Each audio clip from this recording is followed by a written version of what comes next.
सो केमती अछंती पिला माने भलरे अछंती ना सेमती भलरे थांतु स्वागत करूछि म आपण फेवरेट चैनल सुपर स्टडी को।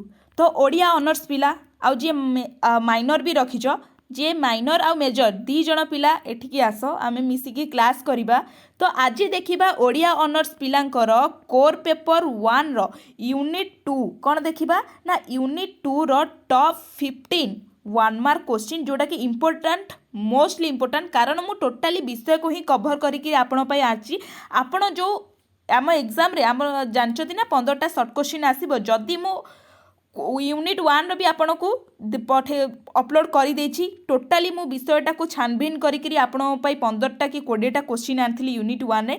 आज यूनिट 2 टा भी टोटाली ऊपर मु कभर करी 15टा कि 16टा क्वेश्चन आनछि आपण खाली एतिके पढ़ी दियंतु आउ जोठु जेमितिया क्वेश्चन आसु आपण माने करि देबे मु लेखिकी दउछि। आपण खाली एतिकी एई 15टा पढ़ यूनिट 2 रु देखिबा आउ कोन क्वेश्चन बाहरुछि। तो आउ किछि भी क्वेश्चन आसीबनी कारण मु सब को आनिकी आछि एठिकी आपण पई। ठीक है जी जी रखीच बा जी माइनर रखीच तो से माने भी आसतु कारण एनईपी अनुसार तो जानथिबा कि कोर पेपर पिला माने कोर 1 टा जहाँ पढ़िबे जी बा माइनर पिला भी मध्य ताकू सेया पढ़िबे। तो एबे देखिबा कोन यूनिट 2 रे कोन थिला ना भाषार उत्पत्ति संपर्कित विभिन्न सिद्धांत कोन थिला।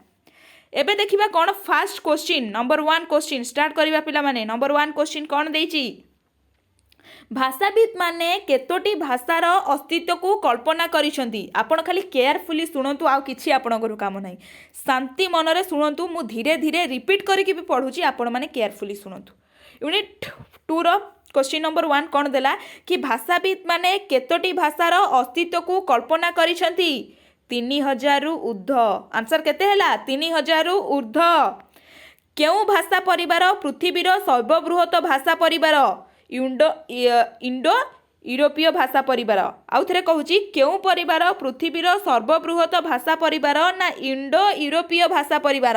भारतीय आर्य भाषा क्यों परिवार अंतर्गत इंडो यूरोपीय भाषा मोस्ट इंपोर्टाट माने निहाती क्वेश्चन आसी मु लिखी दउछि आउ के लेखंतु कि न लेखंतु मु लिखी दउछि निहाती क्वेश्चन रे आसीबे कि भारतीय आर्य भाषा क्यों परिवार अंतर्गत ना इंडो यूरोपीय भाषा अंतर्गत। भाषार उत्पत्ति संपर्कित सर्वपुरातन सिद्धांत हेउछि कोन ना दैव उत्पत्ति सिद्धांत। क्यों सिद्धांत ना दैव उत्पत्ति सिद्धांत होछि भाषा उत्पत्ति संपर्कित सर्वप्राचीन सिद्धांत। भारतीय माने क्यों भाषा को देव भाषा बोली ग्रहण करिथिले भारतीय माने केउ भाषा को देव भाषा बोली ग्रहण करथिले ना संस्कृत भाषा को। मु सबु पिला माने आपन को पढैछि आपन जदी क्लास करि नथिबे ताले क्वेश्चन रो कोड आंसर पाइबे।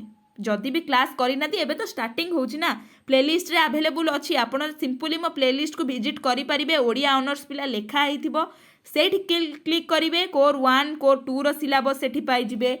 सेठी बाकी जेतिक भी क्लास आमे यूनिट 1 को सरै दैछे 2 को सरै दैछे 3 टा कंटिन्यू चलीछि एबे 4 देन कोर 2 आसीबो। ठीक अछि तापर संस्कृत भाषा को डैश कुहा जाए संस्कृत भाषा को डैश कुहा जाए ना सुरवीर कुहा जाए। संस्कृत भाषा को कौन कुहा जाए ना सुरवीर कुहा जाए। केउ वेदरे कुहा जाइछि भाषा को देवता माने सृष्टि करिसंती। केउ वेदरे कुहा जाइछि ना ऋग वेदरे कुहा जाइछि भाषा को देवता माने सृष्टि करिसंती।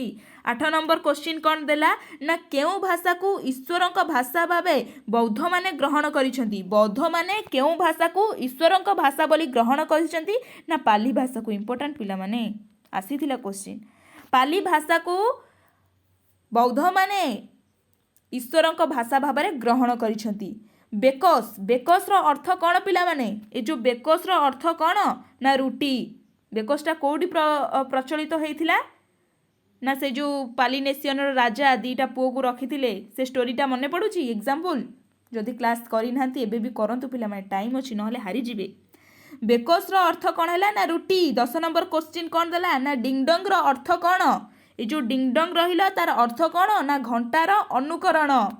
केउ सिद्धांत पशुपक्षी मानक स्वर को गुरुत्व देइछि। केउ सिद्धांत पशुपक्षी मानक को गुरुत्व देइछि ना ध्वन्युकरण सिद्धांत। ध्वन्युकरण केउ कहा उपरे गुरुत्व देइछि ना पशुपक्षी मानक स्वर उपरे गुरुत्व देइछि।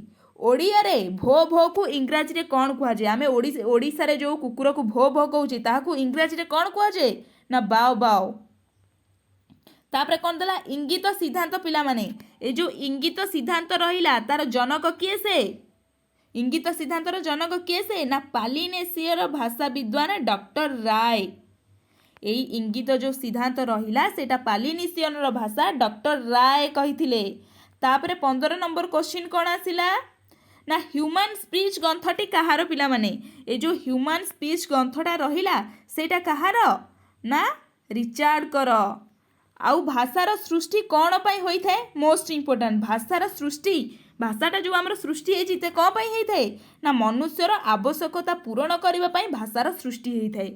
बुझेला पिला माने टॉप 15 टॉप 16 भी अच्छी 16टा अच्छी मु 15टा भूले भाभी 16टा अच्छी।